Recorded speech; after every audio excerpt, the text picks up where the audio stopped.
Hello, आप सबका मेरे चैनल स्पीडिंग ला ज्ञान में स्वागत और अभिनंदन है। मैं आज आपको सीआरपीसी में एक इम्पॉर्टेंट टॉपिक जो अध्याय 6 में बता रही थी। अध्याय 6 के बारे में बताया था, आदेशिका जारी करने के संबंध में है। 61 से लेके 90 तक प्रावधान किया गया है। इसमें मैंने आपको समन बता दिया है, वारंट बता दिया है और उद्घोषणा भी बता दी है। अब लास्ट है कुर्की के बारे में बताना है। तो फरार व्यक्ति की संपत्ति की कुर्की के बारे में प्रावधान। तो कुर्की के बारे में, फरार व्यक्ति की कुर्की के बारे में प्रावधान कहाँ से कहाँ तक है? तो ये जो है 83 से लेके 86 तक इसके बारे में प्रावधान है और साथ ही साथ 466 में भी इसके संबंध में प्रावधान किया गया है। कहाँ तक? तो कह रहा है कि 83 से लेके 86 तक कुर्की के बारे में है, क्योंकि मैंने आपको बताया था कि 82 में उद्घोषणा के बारे में प्रावधान किया गया है और 83 से लेके 86 तक कुर्की के बारे में प्रावधान किया गया है और साथ ही साथ 466 में भी इसके संबंध में प्रावधान किया गया है। तो इस वीडियो में मैं आपको बताऊंगी कि कुर्की कैसे की जाती है। उद्घोषणा के बाद कुर्की के बारे में प्रावधान है। फिर कह रहा है कि कुर्की अगर जंगम संपत्ति की है तो कैसे की जाएगी, अगर स्थावर संपत्ति की है तो कैसे की जाएगी, कुर्की का आदेश कैसे दिया जाएगा। फिर आपको बताएंगे कुर्की के तरीके बताएंगे, किस संपत्ति की कुर्की की जाएगी ये बताया जाएगा। साथ ही साथ ये बताया जाएगा कि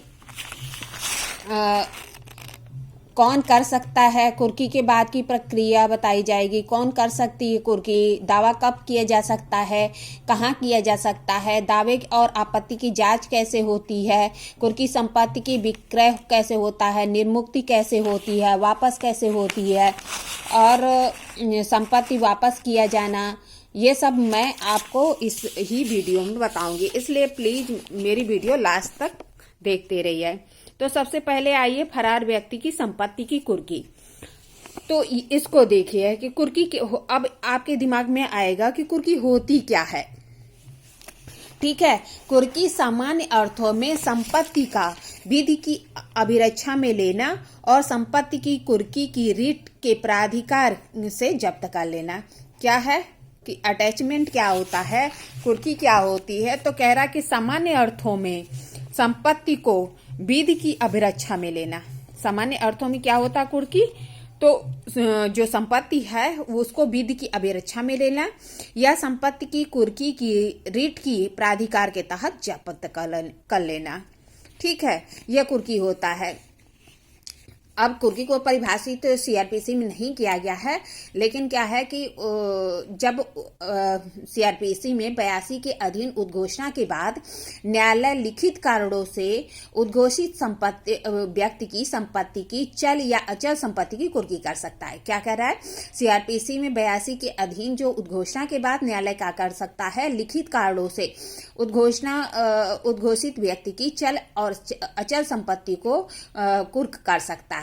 उद्घोषणा जारी करते समय यदि शपथ द्वारा यह बताया जाए कि ऐसा व्यक्ति संपत्ति हटाने वाला है, तब उद्घोषणा के साथ ही कुर्की का आदेश दिया जा सकता है, जैसा कि 83 में प्रावधान किया गया है।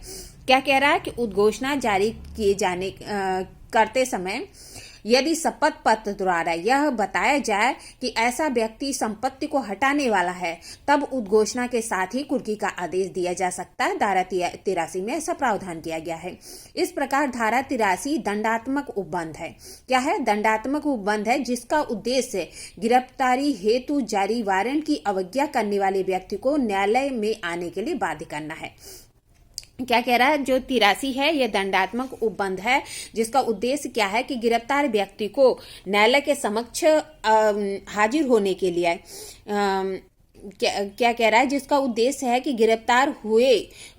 गिरफ्तारी हेतु किसी वारंट की अवज्ञा करने वाले व्यक्ति को न्यायालय में, अगर गिरफ्तारी का वारंट जारी किया गया है, उसकी अवज्ञा करता, उसका पालन नहीं करता, ऐसे व्यक्ति को न्यायालय में आने के लिए बाध्य करना ही गिरफ्तारी का उद्देश्य है।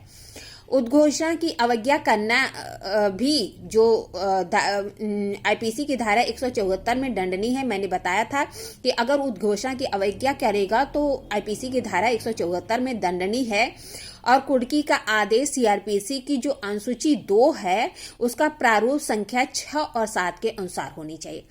इसका प्रारूप कहाँ है, तो कह रहा है कि जो सीआरपीसी की द्वितीय अनुसूची है उसका प्रारूप संख्या 6 और 7 में इसके संबंध में प्रावधान किया गया है। तो क्या कह रहा है कि जो जिस न्यायालय ने 82 के तहत उद्घोषणा जारी की है वही क्या करेगा, कुर्की का आदेश देगा। जिस न्यायालय ने 82 के तहत फरारी की उद्घोषणा या जारी की है वही न्यायालय क्या करेगा, ऐसे व्यक्ति को हाजिर होने के लिए कुर्की का आदेश भी दे सकता है। जो 83 है उसमें कुर्की के संबंध में साधारण उपबंध बताया गया। सामान्य उपबंध किसमें बताया गया, तो धारा 83 में बताया गया है कि कुर्की के संबंध में सामान्य उपबंध क्या है।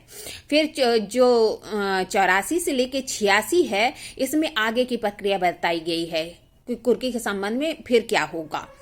ठीक है, अब देखिए जो है धारा 83 क्या कहती है। धारा 83 कहती है कि 82 के अधीन उद्घोषणा जारी करने के पश्चात उद्घोषणा जारी करने वाला न्यायालय ऐसे कारणों से जो लेखबद्ध कर लिए जाए उद्घोषणा जारी करने के पश्चात किसी भी समय। अब ये क्वेश्चन पूछता है कि क्या उद्घोषणा के साथ भी कुर्की जारी का आदेश जारी किया जा सकता है, तो हाँ जारी किया जा सकता है, क्योंकि इसमें कहता है कि उद्घोषणा के बाद किसी भी समय उद्घोषित व्यक्ति की जंगम या अस्थावर या अथवा दोनों प्रकार की किसी भी संपत्ति की कुर्की का आदेश दे सकता है। क्या कह रहा है कि 82 के तहत उद्घोषणा जारी करने वाला न्यायालय ऐसे कारणों से जो कि लेखबद्ध किया जाए उद्घोषणा जारी करने के पश्चात किसी भी समय उद्घोषित व्यक्ति की जंगम या अस्थावर संपत्ति या दोनों प्रकार की किसी प्रकार की संपत्ति का जो है कुर्की का आदेश दे सकता है। परंतु यदि उद्घोषणा जारी करते समय न्यायालय का शपथ पत्र द्वारा या अन्यथा यह समाधान करा दिया जाता है कि वह व्यक्ति जिसके संबंध में उद्घोषणा निकाली जाती है वह अपनी संपत्ति या उसका कोई भाग बयान करने वाला है, अर्थात विक्रय करने वाला है, बयान को विक्रय करने वाला है या अपनी संपत्ति या उसका कोई भाग उस न्यायालय की स्थानीय अधिकारिता से हटाने वाला है जो उद्घोषणा जारी करने के साथ साथ कुर्की का आदेश भी दे सकेगा। क्या कह रहा है कि अगर क्या होता है उद्घोषणा के साथ ही कुर्की की जा सकती है जब की शपथ पत्र द्वारा या अन्यथा न्यायालय को यह समाधान करा दिया जाता है कि ऐसा व्यक्ति अपनी समस्त संपत्ति या उसका कोई भाग बयान करने वाला है या अपनी संपत्ति या उसका कोई भाग न्यायालय की स्थानीय अधिकारिता से हटाने वाला है, तो उद्घोषणा के साथ ही कुर्की की जा सकती है। ऐसा आदेश जिस जिले में जिसमें वह दिया गया है उस व्यक्ति की किसी भी संपत्ति की कुर्की प्राधिकृत करेगा। जिस जिले के बाहर उस व्यक्ति की संपत्ति की कुर्की तब प्राधिकृत करेगा जबकि जिला मजिस्ट्रेट द्वारा उस जिले में ऐसी संपत्ति स्थित है पृष्ठांकित कर दिया जाता है। क्या कह रहा है कि जिले के ऐसा आदेश जिले में दिया जाएगा जिस व्यक्ति की जो है संपत्ति की कुर्की का प्राधिकार कुर्की प्राधिकृत है। अगर जिले के बाहर देना है तो वहां पे क्या है, जिला मजिस्ट्रेट द्वारा जिस जिले में ऐसी संपत्ति स्थित है पृष्ठांकित करना होगा। फिर कह रहा है कि तीसरी उपधारा कहती है यदि संपत्ति जिसका कुर्की का आदेश दिया गया है ऋण है या कोई अन्य जंगम संपत्ति है तो इस धारा के अधीन कुर्की की जाएगी। अगर वो जो संपत्ति है जिसका कुर्की का आदेश दिया गया है वह ऋण है या कोई अन्य जंगम संपत्ति है तो उसकी कुर्की निम्न प्रकार से की जाएगी। कैसे, अभिग्रहण द्वारा की जाएगी। दूसरा कहता है कि रिसीवर की नियुक्ति द्वारा की जाएगी। तीसरा कहता है कि उद्घोषित व्यक्ति की या उसे निमित्त किसी अन्य संपत्ति का परिधान का प्रतिषेध करने वाले लिखित आदेश द्वारा दी जाएगी। और चौथी कहती है कि इस रीति में से सब या किन्हीं दो के द्वारा न्यायालय जैसा ठीक समझे। क्या कह रहा है कि अगर कोई ऋण है या अन्य जंगम संपत्ति है तो अभिग्रहण द्वारा होगा, रिसीवर की नियुक्ति द्वारा किया जाएगा। उद्घोषित व्यक्ति को या इस निमित्त जो कोई अन्य व्यक्ति है उसके परिधान का प्रतिषेध करते हुए, चाहे उद्घोषित व्यक्ति है या उससे जो निमित्त अन्य व्यक्ति है उनको परिधान का प्रतिषेध करते हुए लिखित आदेश द्वारा दी जाएगी या उन रीतियों में से सबके द्वारा या किन्हीं दो के द्वारा न्यायालय जैसा ठीक समझे। यदि वही संपत्ति जिसकी कुर्की करने का आदेश दिया जाना अस्थावर संपत्ति है, तो उस दिशा में क्या होगी। तो कह रहा हो कि इस धारा के अधीन कुर्की राज्य सरकार को राजस्व देने वाली भूमि की दशा में क्या है कि कलेक्टर के माध्यम से की जाएगी, और अन्य दशाओं में कैसे की जाएगी, कब्जा लेकर की जाएगी, रिसीवर की नियुक्ति करके की जाएगी, उद्घोषित व्यक्ति को या उस निमित्त किसी अन्य व्यक्ति को संपत्ति के किराए देने या संपत्ति के परिधान करने के प्रसिद्ध करने वाली लिखित आदेश द्वारा दी जाएगी। उन रीतियों में से सब या किन्हीं दो के द्वारा, जैसा न्यायालय ठीक समझता है। तो कह रहा है कि अगर जो संपत्ति है वह स्थावर संपत्ति है और राज्य सरकार को राजस्व देने वाली संपत्ति है, तो कलेक्टर के माध्यम से की जाएगी। अगर अस्थावर संपत्ति है और राजस्व देने वाली संपत्ति नहीं है, तो अन्य दशाओं में कब्जा लेकर की जाएगी, रिसीवर की नियुक्ति द्वारा की जाएगी, उद्घोषित व्यक्ति या उससे निमित्त कोई अन्य व्यक्ति को किराया या अन्य संपत्ति को देने का प्रसिद्ध करने वाले लिखित आदेश द्वारा दी जाएगी, या उन रीतियों में से सब या किन्हीं दो के द्वारा, जैसा न्यायालय उसे समझे किया जाएगा। फिर 5वां उपधारा कहती है कि यदि वह संपत्ति जिसको कुर्की का आदेश दिया गया है जीव धन या विनश्वर प्रकृति की है, तो न्यायालय समीचीन समझता है तो उसे तुरंत विक्रय का आदेश दे देगा, और ऐसी दशा में विक्रय के आगम न्यायालय के आदेश के अधीन होगा। अगर वह संपत्ति कैसे है, जीव धन है या विनश्वर प्रकृति के है, तो तुरंत विक्रय का आदेश दे देगा, और जो धन आएगा उसे न्यायालय जैसा आदेश देगा वैसा किया जाएगा। इस धारा के अधीन नियुक्त रिसीवर की शक्ति और कर्तव्य सिविल प्रक्रिया संहिता की जो आदेश 40 में रिसीवर के बारे में प्रावधान किया गया है, उसके अधीन जो रिसीवर की नियुक्ति होगी उसके अधीन किया जाएगा। आइए देखिए कि आदेश कब किया जाता है। तो कह रहा है कि आदेश कब किया जा सकता है। न्यायालय कुर्की का आदेश तभी दे सकता है जब फरार की उद्घोषणा के 30 दिन में वह हाजिर नहीं होता। क्या कह रहा है कि न्यायालय कब आदेश देगा, तो जब वह फरारी के 30 दिन के अंदर हाजिर नहीं होता और न्यायालय को यह समाधान हो जाता है कि वह अपनी संपत्ति या उसका कोई भाग न्यायालय की अधिकारिता से हटाने वाला है या उसका बयान करने वाला है, तो वह तुरंत ही उद्घोषणा के साथ कुर्की का आदेश देगा। क्या, तो पूछ रहा है कुर्की का आदेश कब दिया जाएगा, जबकि वह फरार व्यक्ति फरारी की उद्घोषणा के 30 दिन के भीतर हाजिर नहीं होता और न्यायालय को यह समाधान करा दिया जाता है कि ऐसा व्यक्ति ऐसी संपत्ति का संपूर्ण संपत्ति या उसका कोई भाग बयान करने वाला है या न्यायालय की स्थानीय अधिकारिता से हटाने वाला है। न्यायालय कुर्की का आदेश तभी दे सकता है जब उन कारणों को लेखबद्ध करे जिसके आधार पर कुर्की या आदेश करना आवश्यक है। कह रहा है न्यायालय तभी कुर्की का आदेश देगा जब उन कारणों को लेखबद्ध करेगा। कुर्की का आदेश उद्घोषणा के प्रकाशन के बाद किसी भी समय दिया जा सकता है। अब टाइम बाउंडेशन नहीं है, चाहे तो उद्घोषणा के साथ भी दे सकता है, उसके बाद कभी भी दे सकता है, लेकिन ऐसा आदेश उद्घोषणा दिए जाने के समय के बाद किए जाए तो बेहतर होगा। लेकिन न्यायालय को अधिकार है कि वह कुर्की का आदेश उद्घोषणा के प्रकाशन के आदेश के साथ भी दे सकती है। ऐसा निम्नलिखित 2 परिस्थितियों में हो सकता है। कौन सी परिस्थितियां हैं, तो यदि वह व्यक्ति अपनी संपूर्ण संपत्ति या उसका भाग को बयान करने वाला है या अपनी संपूर्ण संपत्ति या उसका कोई भाग न्यायालय की स्थानीय अधिकारिता से हटाने वाला है। ऐसी परिस्थितियों की विधिमानता का समाधान हो जाने पर न्यायालय शपथ पत्र के माध्यम से या अन्यथा करेगा। जो ऐसी परिस्थितियां विद्यमान हैं या नहीं, वह शपथ पत्र द्वारा या अन्यथा न्यायालय समाधान करेगा। किन संपत्तियों की कुर्की की जाएगी, तो कह रहा है कि 2 प्रकार की संपत्तियों की कुर्की की जाती है, जंगम और अस्थावर। तो कह रहा है कि फरार व्यक्ति की दोनों प्रकार की अंतर्निहित संपत्ति की कुर्की की जा सकती है, चाहे वह जंगम हो या अस्थावर। जिस संपत्ति का अंतरण नहीं हो सकता उसकी कुर्की भी नहीं की जा सकती।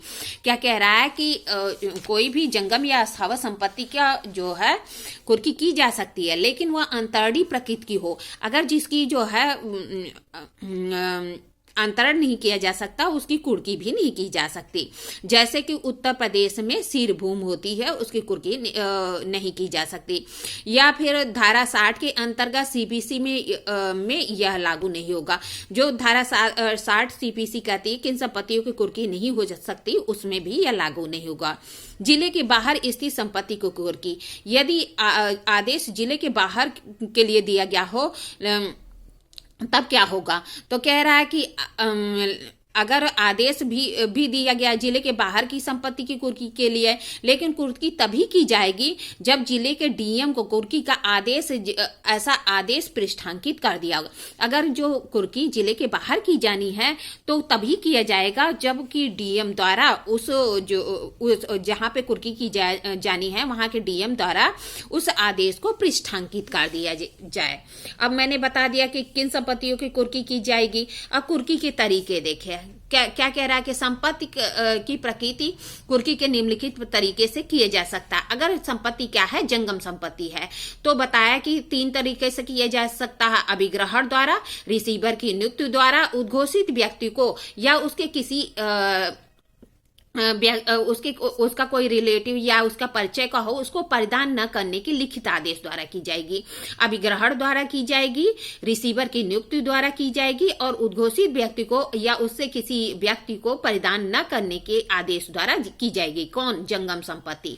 अब अस्थावर संपत्ति का देख लीजिए कैसे होगा।